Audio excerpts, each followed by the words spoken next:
Tonight, you will be representing the graduating dental students and their families at the 2015 School of Dentistry Convocation Ceremony.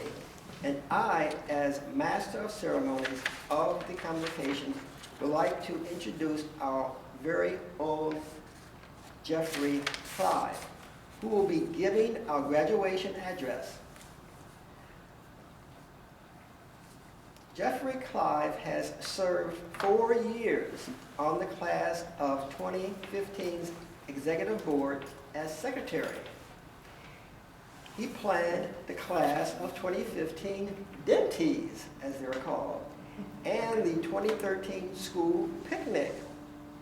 He has also served as Clinical Affairs Committee member, ASDA representative, and clerk in oral surgery. He will be graduating cum laude. His parents are Mr. Stephen Clive and Mrs. Victoria Clive, and his wife is Mrs. McKenna Clive. Please give a warm welcome to our speaker this evening, Geoff Clive.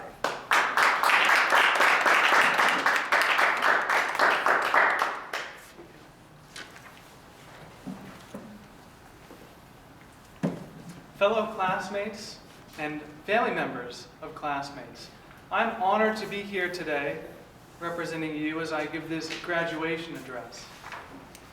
I think that most of us expected that we'd find ourselves here after 4 years, but few of us probably understood how long it would take, how much debt we would find ourselves in, and how hard this track would be. And I'm sure as we spend some reflection on all those things that we've given into it, that what words I say, or anything that's said today, or even the celebrations that you'll have tonight with your families, none of those things will do what we've done here for 4 years justice. But I'd like to take a minute and bring you back with me as I make some reflections on my time in dental school, including how things started out seemingly so easily, and then how things seemed to get a little bit harder when we got into classes. But we had some fun times. And then how we started clinic, each of us going in there having a didactic basis, but now having real live patients to treat and dealing with the complications and issues that inherently arise from that. Also, I'd like to talk about some of the wonderful smiles that we've seen as dental students and help to create. Now, as I reflect, I have to but start when I started in Washington State. You see, I drove 3,000 miles to come here to Baltimore to start dental school. And many of those miles were spent listening to 80s music and singing to 80s music. You'll be surprised how fast a car ride goes by yourself singing to 80s music. I had all my belongings inside of my 95 Subaru, and the only thing to keep me company was my imagination on how the next 4 years would be in the far distant land of Baltimore. I arrived in Baltimore and put all my new things in my new apartment and realized I'd have to get groceries. So I drove to what looked like the nicest market nearby, Lexington Market, only to realize that that wouldn't be the best place to get my groceries. You see, it was when I went there that I realized I wasn't in Kansas anymore. And I decided I would need a haircut because I'd be presenting myself to all of you, and I wanted to make a really good impression. And I saw that there was a barber school that was in West Baltimore, and I thought, well, I can kill 2 birds with 1 stone. I can see beautiful West Baltimore, and I can get a haircut, probably for a discounted price at this school. I went there and gave my instructions that I'd like to have 3/4 inches left of hair on my head, but I left with about 1/4 inch. And I will tell you this, though, that 17-year-old barber student made some of the finest angles on my head that my hair has ever seen. And so a little bit embarrassed and maybe ashamed, I walked into the dental school the first time to put on that lanyard name tag and introduce myself to everyone. And with you, we all went in to have some of our first speeches and lectures. We heard how simple dental school would be and how if we just tried hard, we'd make it through these 4 years. We really didn't comprehend all that meant at that time. But things did start to change as we moved on to our anatomy class. You see, I remember when they opened up the bags that had the bodies that would be dissecting, and many of the body mass indexes of these patients was probably greater than the average age of our professors. We would have to cut through 3 inches of fat to get to the chorda tympani and many of the other anatomical landmarks that we'd have to get to. Not to mention the formaldehyde. All of you remember that smell. I would come home, I would take off my scrubs. Yeah, those same scrubs that we all wore, that we got our first year and looked like they are bell bottoms. I would take those off and throw them in the washer within 5 minutes of getting home. I know you all did the same thing. Otherwise, your roommates would complain. And I'd be in the shower in 10. By the time all of us would leave our showers, it was already dark outside, being in the winter, and we'd have to study. We didn't have 1 exam like we used to. Now we had 3 exams a week. I'm sure many of you are familiar with those 9 by 13 pans of lasagna. That's about exclusively what I ate. So I would cook it once and heat it up each day to limit the amount of time spent on cooking so I could study. And I remember going to church. I was one of the few people that went to church with a briefcase that actually used it. You see, I had my computer on one side, and the other side had my anatomy textbook. I would be sitting down at the pew, and I would put my textbook on the ground and act like I was listening to the sermon up front and looking down at a dissected neck below me. I know you all did something similar to that. Somehow, we were able to make it through all those difficult exams. And somehow, we were able to actually have some fun. We used to get together on Friday and Saturday nights.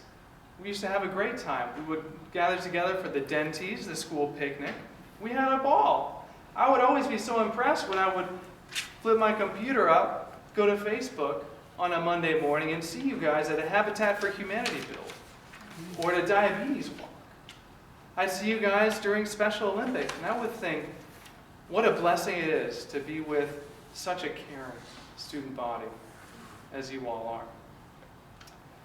Now, once we got the hang of all this didactic exam stuff, they switched it on us again and we moved to clinic. Do you all remember your first patient in clinic? I certainly remember mine.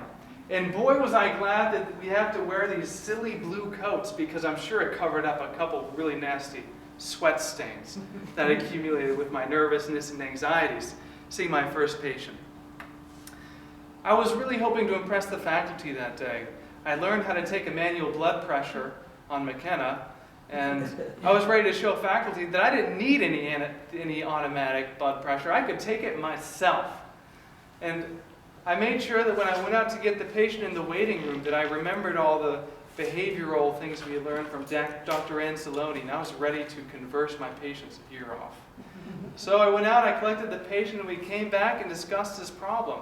His was an acute problem. He had some pain.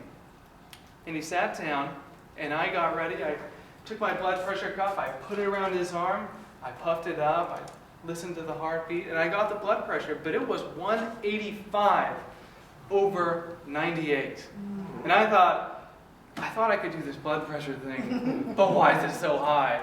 My classmate brought his automatic one, and it was 180 over 100. I got it right. That didn't make things easier. I started sweating from the face after that because I need to write a medical consult to his doctor. And I didn't know how to use the computer system. I didn't know how to write a med consult. But with the help of the doctor who was there, I was able to get that through. And then it was time for x-rays. I didn't know where to get the XCP or where the x-ray room was, but we got it done. Except a tear formed right here on my eye once I got that x-ray. Because I saw that my first patient, had decay and his teeth were unrestorable. We would have to extract his bridge and 2 of his teeth. And I had to tell that to him my first day in clinic. You can imagine my surprise when he said, Geoff, I want you to be my dentist here at the dental school. And he's been a great patient. But things have not always been as rosy as that for us. I know we've all had weeks where we had 4 cancellations in a row. We've had sessions during clinic where we'd called our patient the night before to leave a message. We didn't expect him to show up, but we'd set up the chair just in case. And sure enough, 30 minutes later, we'd have to break it down because he didn't come. We've all had days like that. We've all had our casts that the teeth break off. All of us have had our share of complications. But we cannot forget the successes we've had. My favorite smile in dental school came when I had a patient who needed to have 8 extractions. She needed to have an alveoloplasty, which means that her jaw needed to be adjusted in such a way, the bone needed to be filed down in such a way to allow a denture to fit. I was performing that procedure, and she was wearing the glasses that come down and brush her cheeks. And there were tears against her cheeks on those glasses because she knew that it would take another 3 months from the time that we performed the alveoloplasty to when we could be giving her denture. I had to do 14 restorations on her lower teeth. But after all that time, when I finally delivered that denture, nothing could beat the smile on her face. All of you have had that same experience, something similar. You've been able to place implants on someone and they were finally able to eat with their back teeth. Some of you extracted a tooth that gave someone so much pain they said it was worse than having their first child. I know still more of you have performed root canals on patients who didn't believe they could ever go through a long dental procedure. My message for you today is to remember that smile. To take that smile with you wherever you go, whether it be residency, whether you be going into private practice, or whatever it may be. Take that smile with you and try to paint that on every patient's face that you see in your future. And you'll be a success, no matter how much you make. Class of 2015, it's been my honor to work these 4 years with you. I've appreciated your companionship, and I've loved your help. And so I'd like to wish you a heartfelt congratulations, one student to another.